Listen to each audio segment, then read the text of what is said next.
Quand on tombe amoureux, c'est un concentré de plein d'émotions différentes que l'on ressent.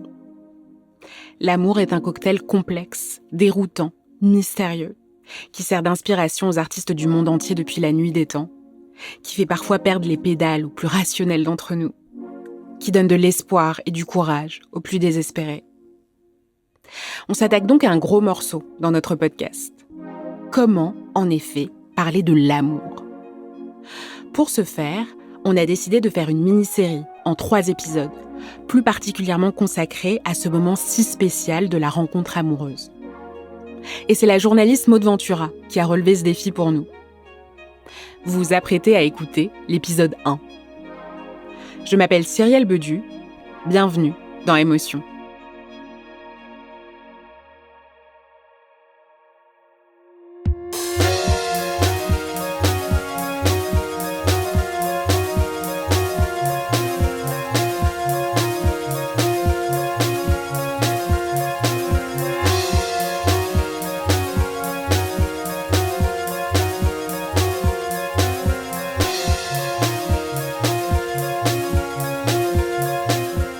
Phèdre de Racine m'a appris qu'on ne choisit pas de qui on tombe amoureux. La chanson des Beatles « I've Just Seen a Face » m'a appris qu'on tombe d'abord amoureux d'un visage. Le film « Quand Harry rencontre Sally » m'a appris que ça pouvait prendre 10 ans pour vraiment rencontrer quelqu'un. La rencontre amoureuse, je l'ai lue, entendue et vue avant de la vivre.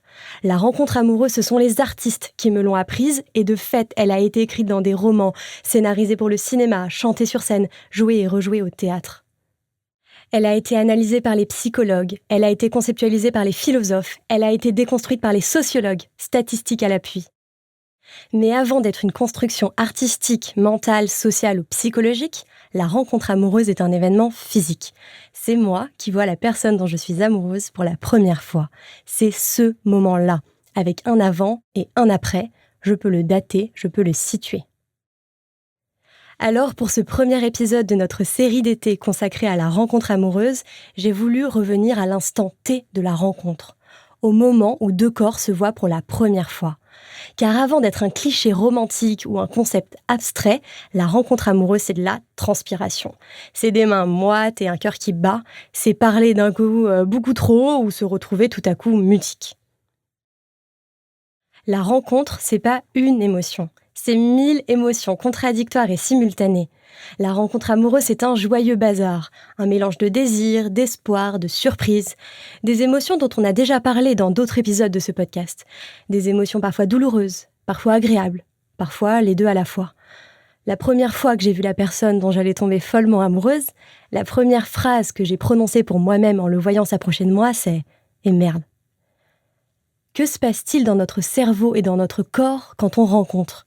Quelles émotions entrent en jeu et à quelle dose ? Comment expliquer cette attraction vers un autre corps et notre propre corps qui nous échappe ?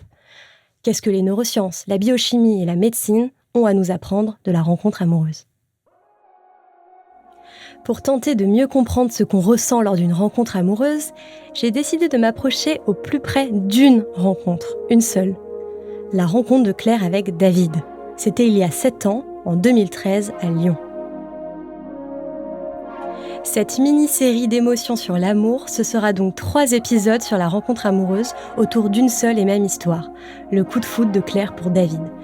Analysé à chaque épisode d'un point de vue différent, le point de vue des neurosciences, de la sociologie et de la philosophie, pour tenter de comprendre pourquoi on ressent ce qu'on ressent quand on rencontre quelqu'un.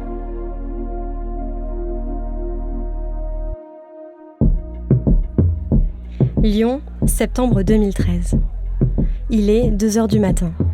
Une nuit noire très chaude. Dehors, des étudiants fument et discutent par petits groupes devant le bâtiment de leur école. À l'intérieur, d'autres dansent dans une salle surchauffée. Au bar, on sert des cocktails vin blanc grenadine, du rosé pamplemousse et des bières. Le sol est déjà collant, la musique très forte, et dans 3, 2, 1 seconde, Claire va rencontrer David.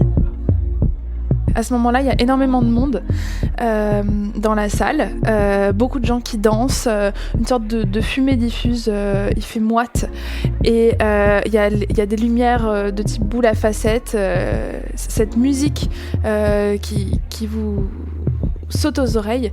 Et là, je vois un garçon qui se détache complètement du reste de la salle. Les autres, ils sont comme des figurants dans l'ombre. Et lui, il a un t-shirt blanc, très visible, très lumineux, qui capte la lumière de la boule à facettes. Et immédiatement, mon regard est attiré comme un aimant vers lui. Et j'entre dans cette salle et c'est un cliché, mais vraiment, je ne vois que lui. Claire vient d'avoir 20 ans. Elle est étudiante en lettres et 2 semaines plus tôt, elle a déposé ses cartons à Lyon pour y intégrer l'école de ses rêves. Sur les murs de sa nouvelle chambre, elle a accroché des citations d'auteurs qu'elle aime, des phrases de Belle du Seigneur, des mots de Louis Aragon. Claire a grandi dans une ville proche de la mer. Elle lit beaucoup et depuis toujours, avec un penchant prononcé pour les grands romans du 19e siècle. Claire adore aussi Dalida, les talons qui claquent et les robes qui tournent, et changer de couleur de cheveux quand elle se lasse d'être rousse. Claire a connu sa première histoire d'amour quand elle était au lycée. Mais ce qu'elle vit cette nuit-là est différent. Ce qu'elle vit est un cliché, elle le dit elle-même, et elle n'a pas tout à fait tort. C'est le coup de foudre qu'on a vu tant de fois au cinéma, qu'on a lu dans des romans, dont les poètes ont fait des sonnets. Racine en a fait une pièce en alexandrin, les Beatles ont chanté ce visage, qu'on vient de croiser et qu'on n'arrive pas à oublier. C'est un cliché. Oui, mais pourquoi ? Pourquoi tous ces auteurs racontent-ils cette même scène ? Je me suis demandé si elle n'avait pas une réalité physiologique bien réelle derrière. Et je me suis dit que Bernard Sablonnière devrait sans doute avoir quelques réponses pour moi. Il est médecin et professeur de biochimie et de biologie moléculaire à la faculté de médecine de Lille. C'est un spécialiste du cerveau et de ses maladies dégénératives comme Alzheimer. Et pour expliquer à ses étudiants le fonctionnement chimique de certains neurotransmetteurs sans avoir toujours à parler de maladies graves du cerveau, il a commencé à s'intéresser à la rencontre amoureuse. Il s'est dit que ça serait plus sympa et parlant. Et il en a fait un livre qui s'appelle « La chimie des sentiments ». Alors, quand je me suis assise à son bureau du CHU de Lille, je n'ai pas résisté longtemps avant de lui poser la question qui me brûlait les lèvres. Mais alors, le coup de foudre, on est d'accord, ce n'est pas qu'un mythe. Il n'a pas lieu que dans les films hollywoodiens. Le « je ne vois que lui », tout le monde se floute autour. On est d'accord, ça s'explique bien scientifiquement. Et pourquoi le coup de foudre passe-t-il par la vue ? C'est le premier sens utilisé chez l'homme, d'accord, dans la rencontre amoureuse, mais pour toute démarche de communication, d'entrée vers l'autre. Communication avec autrui, ça passe vraiment par la vision chez l'homme, oui. Alors pourquoi ? Parce que y a une zone dans le cerveau, surtout développée chez l'homme, et beaucoup moins notamment chez le chimpanzé, qui est spécialisée dans la reconnaissance des visages. Donc l'homme est extrêmement doué pour détailler un visage, et comme il capte énormément de signaux de ce visage, il peut y associer immédiatement soit une émotion neutre, soit une émotion positive, tiens, c'est quelqu'un qui a un joli visage qui pourrait me plaire, soit une émotion négative, une espèce de dégoût. Donc forcément, dans l'amour, ça joue. Dans la reconnaissance, dans l'attirance, ça joue. Rien d'étonnant donc à ce que le coup de foudre passe par la vue pour Claire. Son coup de foudre prend naissance dans son nerf optique, mais il n'y reste pas bien longtemps. Coup de chaud, cœur qui s'emballe, ventre noué. La rencontre amoureuse ne se passe pas que dans la tête. Dans mon corps, il se passe plein de choses pendant cette première rencontre. Déjà, je commence à transpirer, ça je me souviens. J'ai peur d'avoir des auréoles. Tout d'un coup, j'ai chaud et j'ai l'impression d'être rouge. Je rougis facilement, hein, mais là, vraiment, j'ai l'impression de piquer un phare, comme on dit. Et surtout, il se passe c'est dans mon ventre que ça se passe. En bas du ventre, cette espèce de contraction du désir, et puis en haut du ventre, le souffle qui se modifie, le cœur qui s'emballe vraiment. Et je me dis, il faut que je maîtrise ça pour pouvoir aller parler sans être complètement essoufflée. Mais j'ai plein de symptômes physiques qui se mélangent en même temps, et en même temps, j'ai une sorte d'hyper-conscience de ce qui se passe dans mon corps. Et j'entends dans mes oreilles mon cœur qui bat très fort. Et pour comprendre l'origine de ces symptômes physiques bien réels, c'est du côté du cerveau qu'il faut aller voir. Le coup de foudre, c'est vraiment l'image d'un orage cérébral. Alors, le coup de foudre, c'est cet événement subit et rapide qui émet un comportement de désir d'entrer en relation avec l'autre. Et très vite, ça déclenche un stress parce qu'on ne rentre pas dans l'intimité de n'importe qui comme ça en 2 secondes. Donc, il y a forcément un signal de stress. Donc, on va libérer des hormones du stress, adrénaline, noradrénaline, comme si on avait un peu peur quand même au début. Ce stress soudain et intense, c'est à une petite zone du cerveau pas plus grande qu'une amande qu'on le doit. Il y a une petite zone qui s'appelle l'amygdale, qui n'a rien à voir avec celle qu'on a au bout de la bouche, au fond de la bouche, qui sont dans le cerveau, et qui est le centre d'alerte. Donc ce centre d'alerte est activé. Vous êtes tranquille, vous commencez à traverser la route, vous n'avez pas vu une voiture qui arrive, d'un seul coup vous freinez, il y a une hypersécrétion de noradrénaline immédiat qui vous bloque dans votre mouvement. C'est l'amygdale qui va hypersécréter la noradrénaline très rapidement. Parce que là, vous avez un signal de danger. C'est pareil, mais c'est face à un danger, c'est une émotion négative. Alors que dans le coup de foudre, c'est une émotion positive, mais il y a quand même une libération d'adrénaline. C'est pour montrer au cerveau qu'il se passe quelque chose d'important.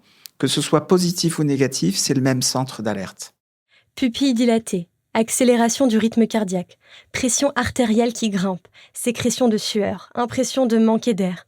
Tout ce que décrit Claire, tout ça n'est rien d'autre que le stress, avec son cortège de manifestations corporelles qu'on connaît. Puisque c'est le même stress qui tord le ventre avant un examen important, avant de monter sur scène ou face à une menace. En fait, sous l'action de l'adrénaline, le corps est en alerte.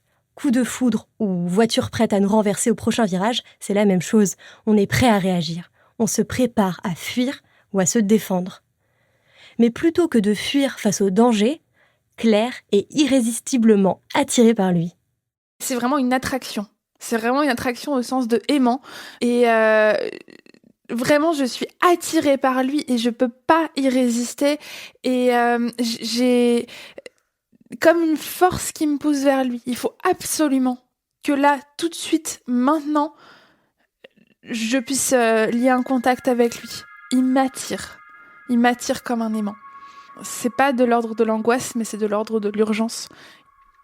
J'ai l'impression que c'est un besoin qui me pousse vers lui, comme la faim ou comme la soif qu'il faut combler tout de suite, un appel du corps.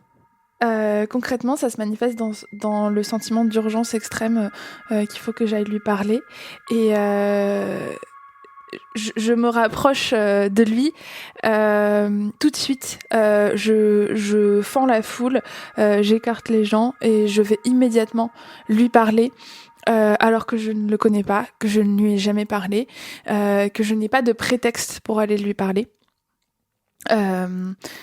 Mais la seule chose que je peux faire en rentrant dans cette pièce, c'est aller vers lui, comme si j'avais pas le choix. Comment expliquer cette force qui pousse Claire vers David ? Malgré le stress, malgré la peur, qu'est-ce qui fait qu'elle peut, malgré tout, s'avancer vers lui ? Qu'elle ne reste pas figée sur place ou qu'elle ne passe pas son chemin ? La science explique cette attraction irrésistible et elle porte le doux nom de dopamine. La dopamine, c'est l'hormone du désir. Donc le cerveau va dire « je libère la dopamine, donc c'est tout, t'es plus stressé, tu peux y aller ». C'est la libération de dopamine qui va finalement assez vite freiner le stress. Et donc c'est ce qui fait notre comportement. On a envie de foncer, quoi. La dopamine, c'est vraiment l'hormone de l'envie. D'ailleurs, moi, je l'explique très bien. J'avais trouvé ça pour mes étudiants et je trouve ça génial. Dopamine, en fait, dopa, c'est un nom chimique. Ça veut dire dioxyphénylalanine. Et moi, je traduis ça par désir obligé de passage à l'acte. N'importe quel acte. Vous avez envie d'acheter d'un seul coup une belle paire de chaussures, c'est la dopamine. C'est le désir, l'envie de. Dopa, désir obligé de passage à l'acte. Ça ressemble beaucoup au sentiment d'urgence que décrit Claire. Il faut qu'elle aille parler à David tout de suite. C'est ce désir qui fait que Claire arrive à dépasser le stress et à aborder David. En gros, l'adrénaline la met en alerte, la prépare à réagir, et la dopamine la fait passer à l'acte.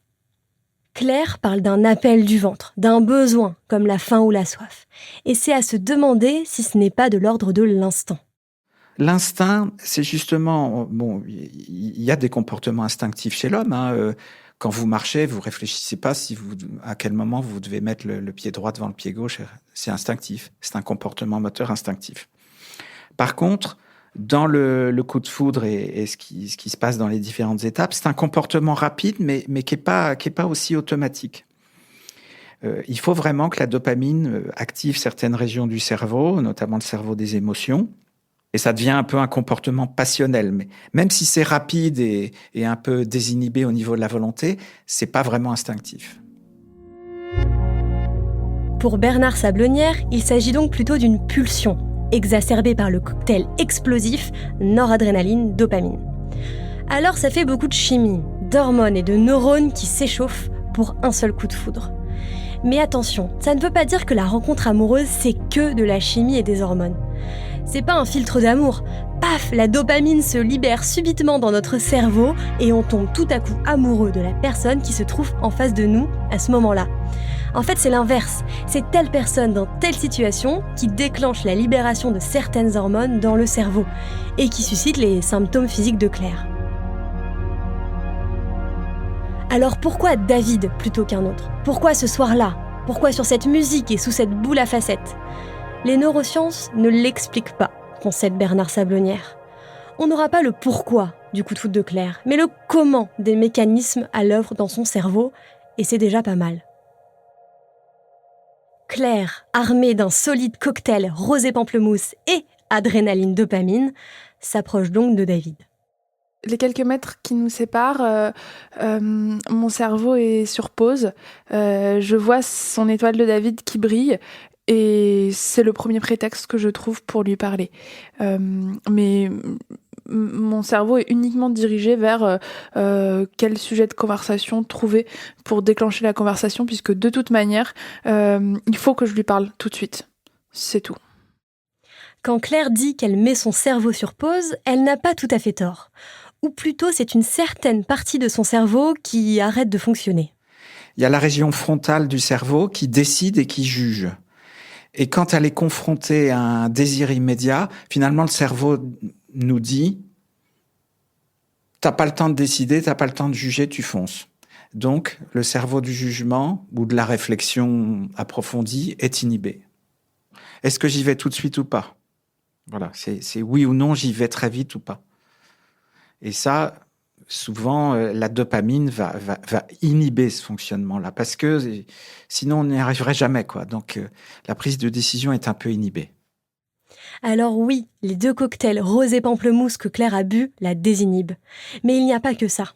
Claire fend la foule et fonce parce que son cerveau des émotions a pris le dessus sur son cerveau de la réflexion. Quand on dit que l'amour rend aveugle, qu'il nous fait faire des choses qu'on ne pensait jamais être capable de faire, des choses qui ne nous ressemblent pas, effectivement, scientifiquement, cela s'explique. Ça me ressemble pas du tout d'aller parler à quelqu'un qui m'attire parce que je suis quelqu'un de très timide. J'ai beaucoup de mal à faire le premier pas en amour. Et je suis... généralement, je réfléchis pendant des semaines et des semaines avant d'envoyer le moindre SMS. Jamais j'ai pris l'initiative d'aller parler à un garçon que je ne connais pas sans avoir aucun prétexte pour aller lui parler. Alors autant le dire d'emblée, cette suspension du jugement et de la réflexion ne dure pas qu'une soirée. Elle peut durer entre 2 et 3 ans, avec les conséquences qui vont avec. Alors pourquoi entre 2 et 3 ans ? Car c'est la durée habituellement observée avant que le cerveau ne s'habitue trop au mécanisme et cesse donc d'en percevoir les effets. Comme une drogue à laquelle on se serait accoutumé. Et c'est d'ailleurs pour ça que certains disent que l'amour dure 3 ans, et qu'on peut même parfois en avoir sérieusement l'impression. Ce coup de foudre m'a fait faire des choses absolument irrationnelles qui ne me ressemblaient pas du tout, et sur le long terme. Je deviens une personne autre, et je suis motivée par une force qui n'est pas mon cerveau, et je perds ma capacité de jugement et je ne perds pas ma lucidité, mais je me sens le jouet d'un déterminisme que je ne maîtrise plus du tout. Et ça, c'est douloureux pour moi. Par exemple, de commencer tout de suite une relation avec lui, ça ne me ressemble absolument pas. Pas du tout. D'habitude, il me faut des mois et des mois. Et par ailleurs, dans les semaines qui viennent, ça me conduit à accepter des choses que je n'aurais jamais acceptées sinon. Par exemple, assez rapidement, il m'apprend qu'il a en réalité une copine et je passe outre. J'accepte et j'accepte d'être la maîtresse, entre guillemets, sans ce qui contrevient totalement à mes valeurs morales. Mais ça, on n'y est pas encore. Retour au moment qui nous intéresse dans cet épisode, cette soirée du mois de septembre à Lyon, quand Claire s'approche de David pour la première fois.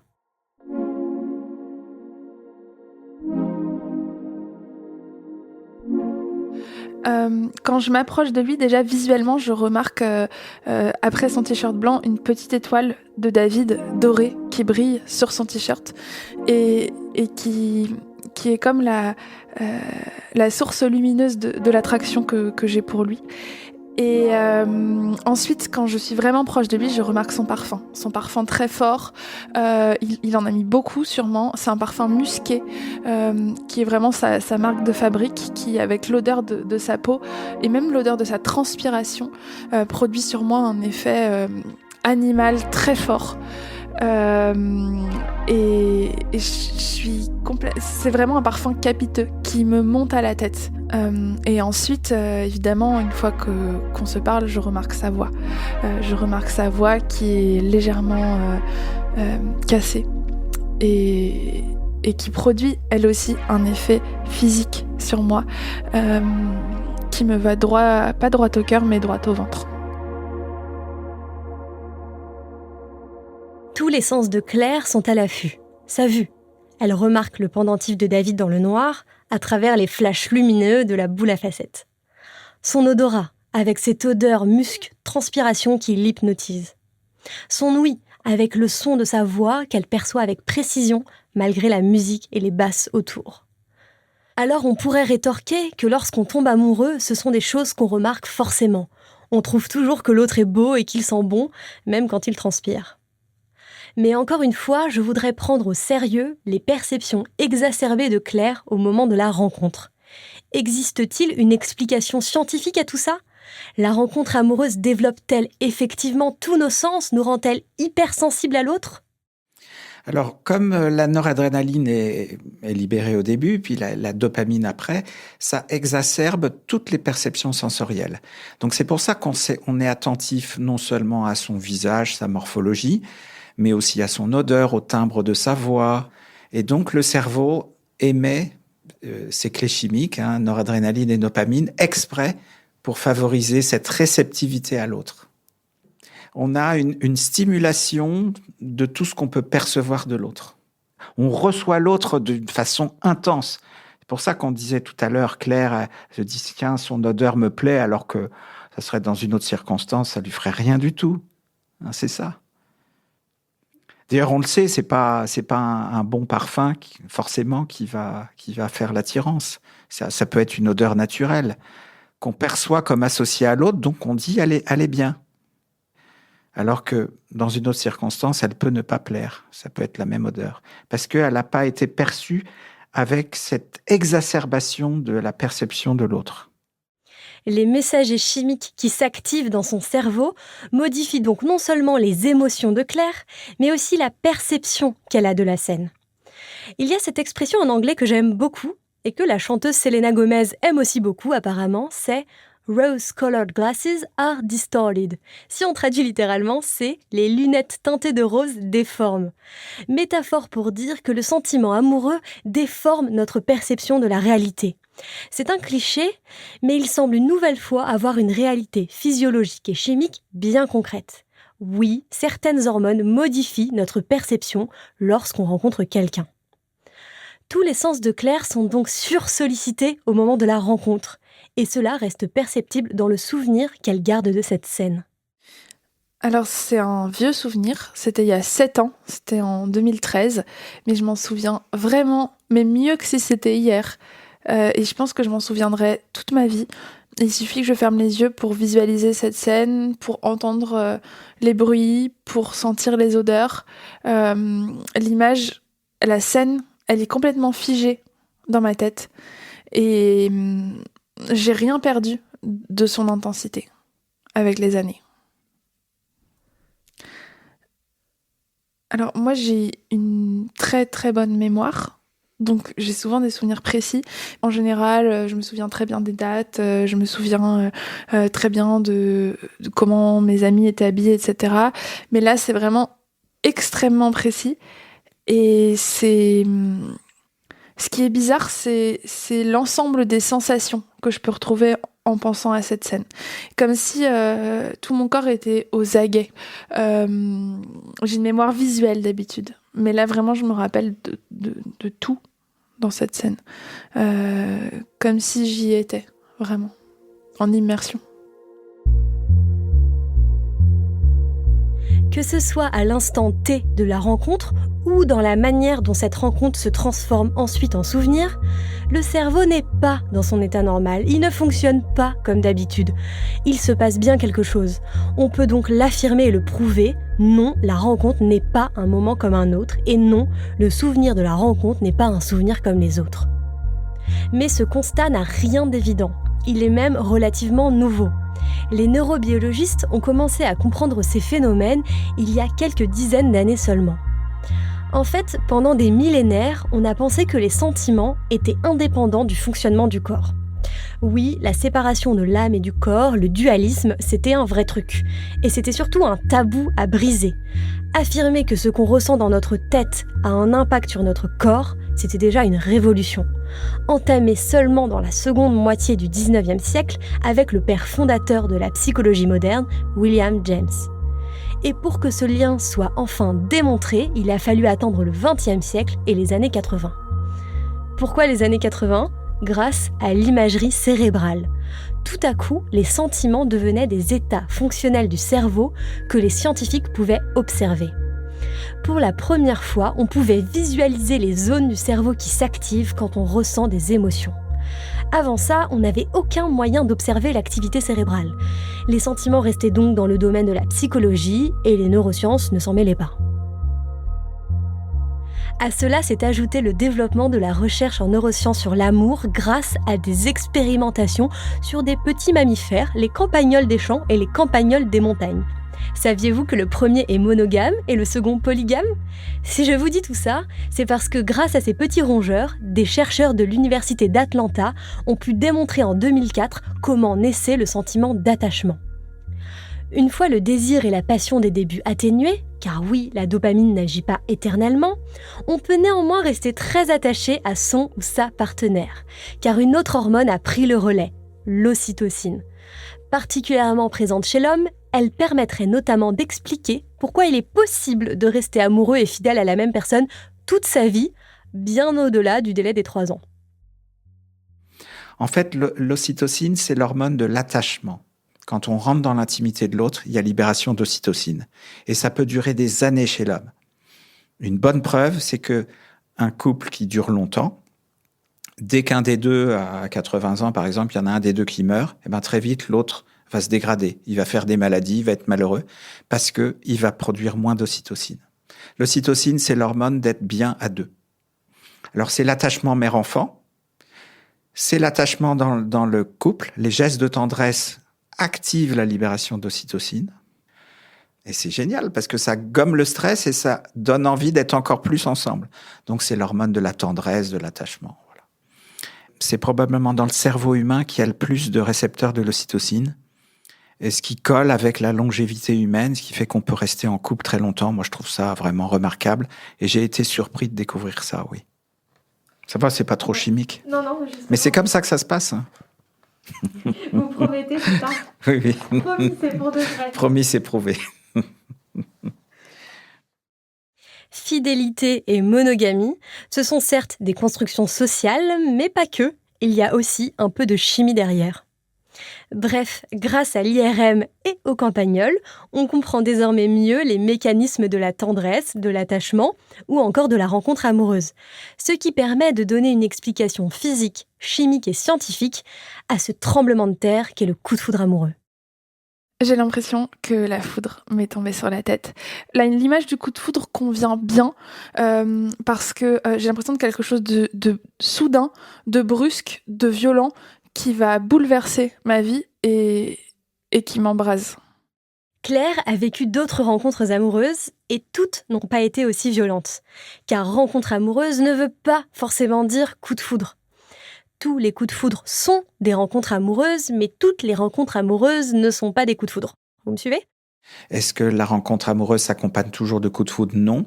Toujours pareil, ça dépend de l'intensité de la libération de la dopamine. Si c'est très fort, très violent, très rapide, c'est un vrai coup de foudre. Sinon, on dit, tiens, cette personne-là m'intéresse, je vais peut-être la rencontrer une autre occasion, voilà, on verra bien. Bon, c'est plus modéré. La rencontre amoureuse n'est donc pas toujours le déluge d'émotions que décrit Claire. Effectivement, quand je pense aux rencontres des couples qui m'entourent, une évidence s'impose. Il y a 1000 manières de se rencontrer. Un coup de foudre lors d'une soirée étudiante ou un ami de longue date qui devient progressivement un amoureux. La rencontre peut prendre 10 minutes, mais elle peut aussi prendre 10 ans. Il arrive que la personne nous plaise instantanément, mais il arrive aussi qu'on prenne du temps pour la remarquer ou qu'au départ, elle ne nous plaise même pas tant que ça. C'est la scène d'ouverture du film quand Harry rencontre Sally. Harry et Sally partagent un covoiturage entre Chicago et New York, et le dégoût est mutuel. Lui, il est nonchalant, malpoli et mâche la bouche ouverte. Elle est rigide, intransigeante, très sûre de ses choix.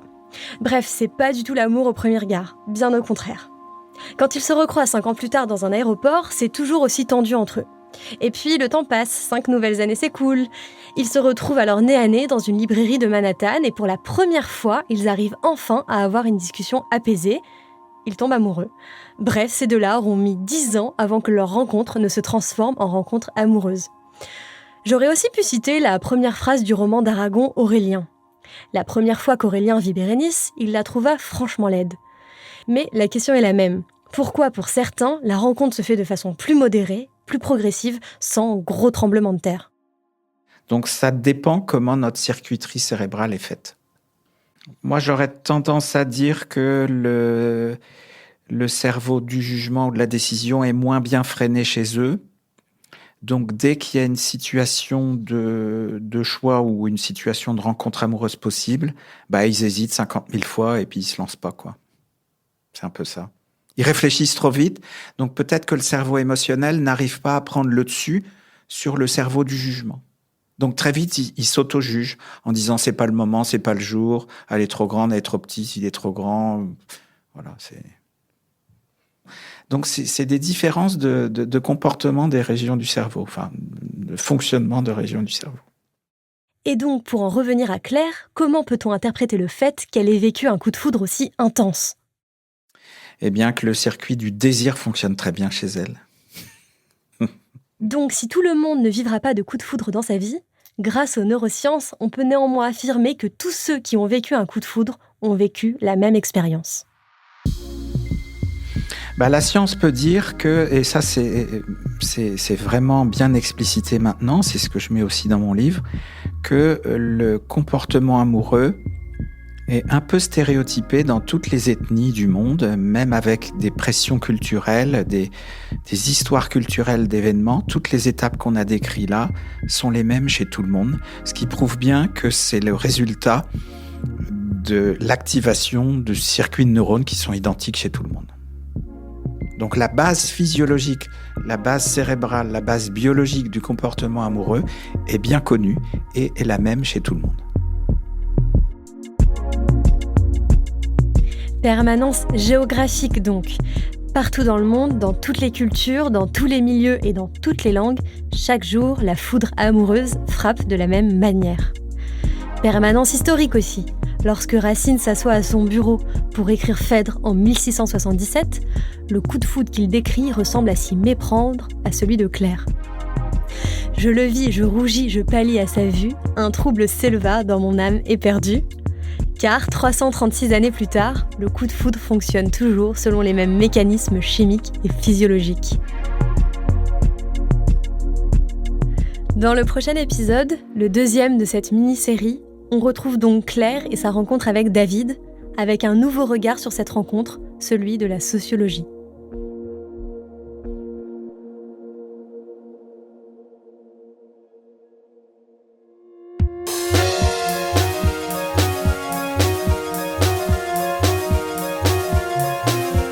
Vous venez d'écouter Émotion, un podcast de Louis Média.